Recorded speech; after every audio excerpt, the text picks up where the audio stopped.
Graça e paz, amados irmãos. Maravilhoso estar aqui mais uma vez para compartilhar a palavra de Deus com vocês. E hoje eu quero dar continuidade a esse estudo sobre a Páscoa, essa celebração tão maravilhosa e cheia de significado. No vídeo anterior eu falei um pouco sobre a Páscoa no Antigo Testamento. Se você ainda não viu o vídeo, vou deixar a descrição aqui abaixo para que você possa ali assistir esse vídeo que é tão importante para o entendimento da Páscoa no Novo Testamento.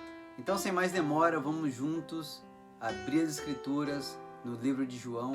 Hoje nós vamos ler essa palavra-chave, capítulo 1, versículo 29. Antes de ler a palavra em si, eu quero trazer aqui para vocês a palavra original no grego. A palavra que é traduzida como Páscoa é Pascha. Essa é a palavra grega que é traduzida como Páscoa. Então vamos lá às Escrituras, João capítulo 1, versículo 29, e assim diz a palavra de Deus. No dia seguinte, João viu a Jesus, que vinha para ele, e disse: Eis o Cordeiro de Deus, que tira o pecado do mundo. É muito interessante e maravilhoso isso. Se você assistiu o vídeo anterior, você viu que também ali a Páscoa era comemorada com o sacrifício de um cordeiro. E aqui João, já falando sobre isso que haveria de acontecer, olha para Jesus e diz, ele identifica Jesus como o Cordeiro de Deus que tira o pecado do mundo. Muito maravilhoso, meus irmãos.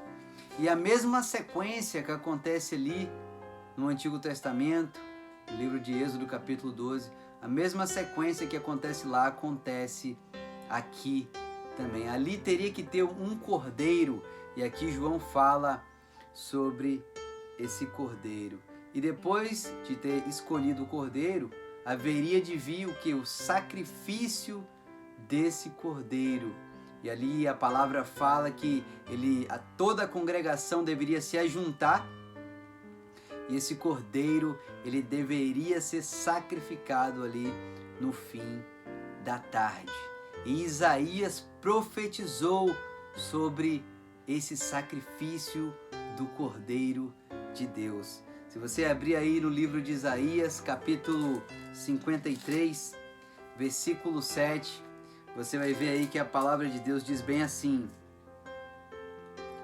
Ele foi oprimido, mas não abriu a sua boca.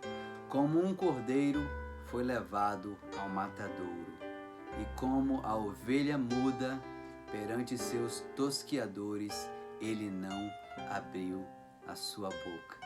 Então, da mesma maneira que o cordeiro foi ali pelos israelitas levado para ser sacrificado, aqui da mesma maneira Isaías profetiza sobre a morte do nosso Senhor Jesus Cristo. É muito maravilhoso, irmãos, entender essa ligação do Antigo Testamento com o Novo Testamento. E a Páscoa é uma dessas coisas que transcende esses dois testamentos. Muitas coisas ficaram ali para trás, mas a Páscoa é uma das coisas que permaneceu, e agora de uma forma muito mais abrangente, porque ao invés de ser simplesmente para um povo específico, agora um cordeiro morreria para um mundo inteiro. Louvado seja o nome do Senhor. E os maiores beneficiados com isso somos nós, aqueles que um dia éramos considerados gentios, ou seja, um povo que não era um povo de Deus. E é interessante também que através daquele cordeiro, o Senhor ele operou um grande livramento ali no povo de Israel, porque eles tinham que tomar daquele sangue e passar daquele sangue nas ombreiras da porta e também na verga da porta, para que quando o anjo do Senhor passasse por cima e o anjo traria morte, destruição, eles vissem aquele sangue seria como um sinal e o anjo passaria direto, não trazendo morte para o povo de Deus. E quando nós abrimos a nossa Bíblia aí também, se você abrir no livro de João, a carta de João, no primeiro capítulo, 1 João capítulo 1, versículo 7, olha o que a palavra diz.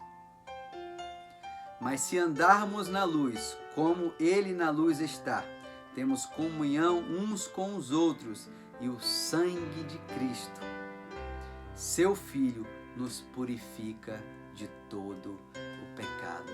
Então a mesma ação do sangue do Cordeiro, ali no Antigo Testamento, que teve uma ação de livramento, de morte, teve uma ação de libertação da escravidão, teve uma ação de iniciar uma caminhada em direção a Canaã celestial, a terra prometida. Da mesma forma, o sangue de Cristo, o Cordeiro de Deus, tem uma ação de nos libertar do pecado, de nos livrar da morte e também de nos levar a caminhar em direção à terra prometida, a nova Jerusalém. Louvado seja o nome do Senhor. E ali também, naquela Páscoa, ali naquela primeira Páscoa dos hebreus, o Senhor ele institui ali o que seria uma celebração perpétua, uma celebração que deveria acontecer anualmente, independente de onde os judeus estivessem, eles deveriam comemorar a Páscoa do Senhor.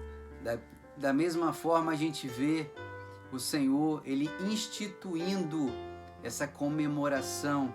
Nós podemos ver isso no livro de Coríntios, 1 Coríntios, capítulo 11, nós vamos ver isso no versículos 23 e 24.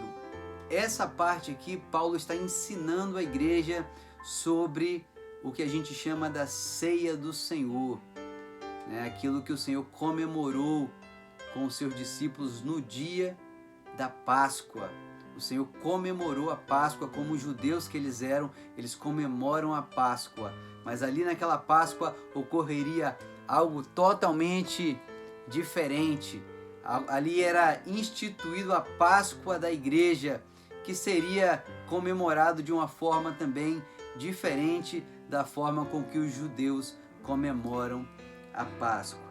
E aí 1 Coríntios capítulo 11, versículo 23 e 24 diz bem assim: porque eu recebi do Senhor o que também vos ensinei, que o Senhor Jesus, na noite em que foi traído, tomou o pão e, tendo dado graças, partiu e disse: tomai, comei, isto é o meu corpo que é partido por vós, fazei isto em memória de mim. Depois também ele fala do cálice, do vinho, né? Mas é muito interessante que tem uma palavrinha aqui: fazei isto em memória de mim. Então o Senhor ali não falou para a gente guardar a Páscoa como os judeus guardam, mas ele falou: olha, todas as vezes que lembrarem de mim, que comerem esse pão e esse cálice, vocês vão anunciar a morte do Senhor até que ele venha. Então a Páscoa do Senhor já não é mais como a Páscoa dos judeus. A Páscoa da igreja é uma Páscoa diferente. A Páscoa da igreja, não só a Páscoa, mas como também diversas doutrinas da igreja, não são como as leis. Tem que ser assim no dia tal, tem que fazer dessa maneira. Mas são coisas espirituais. O Espírito que está em nosso meio, ele vai direcionar todas as coisas. Então, a Páscoa pode ser comemorada anualmente? Sim. A Páscoa pode ser comemorada mensalmente? Sim. Semanalmente? Sim. Diariamente, se você estiver com os irmãos? Sim. Não tem período certo para comemorar a Páscoa, mas tem uma palavra que o Senhor dá: fazei isto em memória de mim. Então, meus amados, essa é a Páscoa no Novo Testamento. O Cordeiro de Deus que foi enviado por Ele, escolhido por Ele, que foi ali, se entregou como um sacrifício vivo para perdão dos nossos pecados, para nos libertar da escravidão desse mundo e para nos dar agora uma oportunidade de viver eternamente com Ele. Então, meus irmãos, essa é a Páscoa do Senhor no Novo Testamento. Se você tiver algum comentário para fazer, coloca aí alguma dúvida. Ainda tem mais um vídeo pela frente, onde eu vou falar sobre as tradições que a Páscoa tem nos nossos dias. Então é isso, amados. Deus abençoe a todos e até o próximo vídeo.